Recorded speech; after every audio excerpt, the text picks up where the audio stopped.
યોગાશ્રમ trust મુટેડી આયોજિત નૂતન સંકુલ ત્રિદિવસીય ઉદ્ઘાટન સમારોહ કાર્યક્રમમાં આપણી સૌની સાથે મંચ ઉપર ઉપસ્થિત અનંત વિભૂષિત દ્વારકા શારદાપીઠેશ્વર જગતગુરુ શંકરાચાર્ય સ્વામી સદાનંદ સરસ્વતીજી મહારાજના ચરણોમાં કોટી કોટી વંદન। મારા સાથી મંત્રી શ્રી પીસી બરંડા, સાંસદ શ્રીમતી શોભનાબેન બારૈયા, સાબરકાંઠા જિલ્લા ભાજપ પ્રમુખ શ્રી કનુભાઈ પટેલ,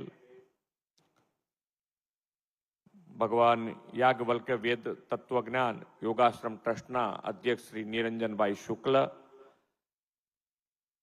પૂર્વ ધારાસભ્ય શ્રી મહેન્દ્રસિંહ બારૈયા, મહામંત્રી શ્રી પેમલભાઈ દેસાઈ, ટ્રસ્ટી શ્રી ઉદયભાઈ માહુલકર, શ્રી શૈશવભાઈ દેસાઈ, શ્રી રાજેશભાઈ શુક્લ, શ્રી અશ્વિનભાઈ શુક્લ, શ્રી દેવેન્દ્રભાઈ શુક્લ, આમંત્રિત સર્વે મહાનુભાવો, પ્રેસ મીડિયાના મિત્રો, સૌને મારા નમસ્કાર।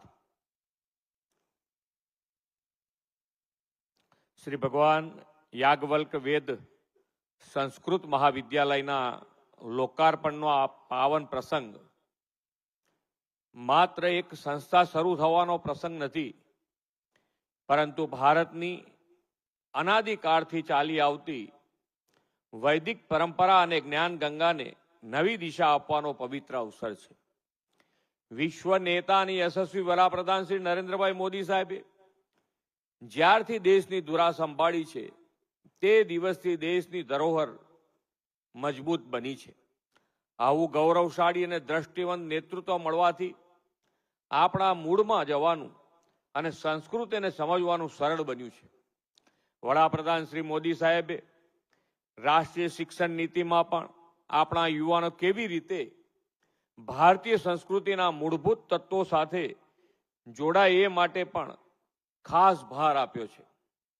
આ ટ્રસ્ટનું નામ જ છે ભગવાન યાજ્ઞવલ્ક્ય વેદ તત્વજ્ઞાન યોગાશ્રમ ટ્રસ્ટ। એ નામમાં જ બધું આવી જાય છે। આ મહાવિદ્યાલયમાંથી બહાર નીકળતા વિદ્યાર્થીઓ માત્ર શાસ્ત્રજ્ઞ નહીં, પરંતુ જ્ઞાન અને મૂલ્યોના સંવાહક બનશે એવો મને પાક્કો વિશ્વાસ છે। સંસ્કૃત ભાષા આપણા તમામ વૈદિક જ્ઞાનનું મૂળ સ્ત્રોત છે। વેદો, ઉપનિષદો, સ્મૃતિઓ અને બધું સંસ્કૃતમાં જ રચાયું છે। સંસ્કૃત વિના આપણે આપણો ઇતિહાસ સમજી શકાતા નથી। આ ભાષા આપણને વસુદેવ કુટુંબકમ અને સર્વ ભવંતુ સુખીના જેવા મહાન સંદેશા પણ આપે છે। આજનો આ પ્રસંગ ભારતીય જ્ઞાન પરંપરાના મૂળમાં જે રહેલું છે એ તત્વજ્ઞાન બાળકો સુધી પહોંચે એ માટેનું એક સંકુલ જ નહીં, પરંતુ સનાતન જ્ઞાનને હાલની પેઢીમાં ઉજાગર કરતા ચેતના કેન્દ્રના લોકાર્પણનો છે। આ ધરતી પર આશરે 240 વર્ષ પહેલા વૈદિક પરંપરાઓનું જતન કરવાના ઉદ્દેશથી પૂજ્ય નર્મદા શંકર ભવાની શંકર શુક્લએ યજુર્વેદ અને ઉપનિષદ શીખવાના સંકલ્પ સાથે વૈદ વિદ્યાલયની સ્થાપના કરી હતી। આ મહાવિદ્યાલયમાં 100થી વધારે ઋષિકુમારો સંસ્કૃત ભાષાની સાથે અંગ્રેજી, કોમ્પ્યુટર, વૈદિક કર્મકાંડ જેવા આધુનિક વિષયોનું પણ અધ્યયન કરી રહ્યા છે। આ નૂતન સંકુલમાં ભાષા પ્રયોગશાળા, કોમ્પ્યુટર લેબ, જ્યોતિષ, ખગોળ વર્ગ જેવા અનેક આધુનિક વર્ગો તથા સુવિધાઓ પણ છે। આદરણીય વડાપ્રધાન શ્રી નરેન્દ્રભાઈ મોદી હંમેશા કહે છે કે આપણને આપણા દેશના તત્વજ્ઞાન માટે ગૌરવ હોવું જોઈએ, જાણવું જોઈએ કે આપણા ઋષિઓએ શું વિચાર્યું હતું।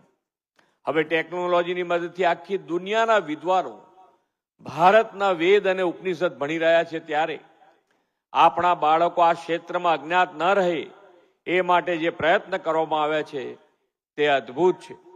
વડાપ્રધાનશ્રીએ વિકાસ બી વિરાસતબીનો જે મંત્ર આપ્યો છે તે આ અંતરિયાળ વિસ્તારમાં સાકાર થઈ રહ્યો છે। સંસ્કૃતિ જેવી પ્રાચીન ભાષાને પુનઃજીવિત કરવા અને તેના વિકાસ માટે વડાપ્રધાન શ્રી મોદીના નેતૃત્વમાં અનેક મહત્વના પગલાં લેવાયા છે।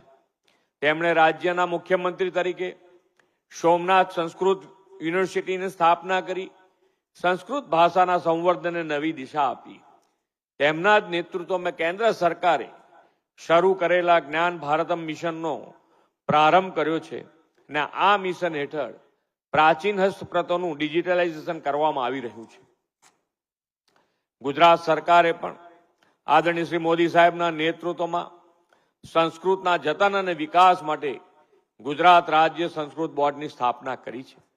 ગુજરાત રાજ્ય સંસ્કૃત બોર્ડ સંસ્કૃત ભાષાના સર્વાંગી વિકાસ માટે સંસ્કૃતના સંવર્ધનથી સંસ્કૃતના પ્રચાર પ્રસારનું કામ કરી રહ્યું છે. નવા સંસ્કૃત પંડિતો તૈયાર થાય અને તેમનામાં જરૂરી સ્કિલનો વિકાસ થાય તે માટે સઘન ઇન્ટર્નશીપનું આયોજન કરવામાં આવે છે. વર્ષે 45 યુવાનો આ ઇન્ટર્નશીપનો લાભ પણ મળ્યો છે. રાજ્યમાં સંસ્કૃત શિક્ષણને પ્રોત્સાહન આપવાના આવા અનેક પ્રયાસોથી શાળાઓ અને મહાવિદ્યાલયોમાં સંસ્કૃતના અભ્યાસને વેગ મળ્યો છે. આદરણીય વડાપ્રધાન શ્રી મોદી સાહેબ દેશ આઝાદીની શતાબ્દી 2047માં ઉજવે ત્યાં સુધીમાં વિકસિત ભારતના નિર્માણનો સંકલ્પ કર્યો છે. તેઓ મોદી સાહેબ હંમેશા કહે છે કે આપણે હવે ગુલામીની માનસિકતામાંથી મુક્ત થઈ અને આપણી પ્રાચીન સંસ્કૃતિને ગૌરવ કરવું જોઈએ. આ સંસ્કૃત મહાવિદ્યાલય વડાપ્રધાનશ્રીના સંકલ્પને સાકાર કરીને વિકસિત ભારતના નિર્માણમાં મહત્વનું યોગદાન આપશે એવા વિશ્વાસ સાથે વિરમું છું. ભારત માતા કી જય. વંદે માતરમ. જય જય ગરવી ગુજરાત.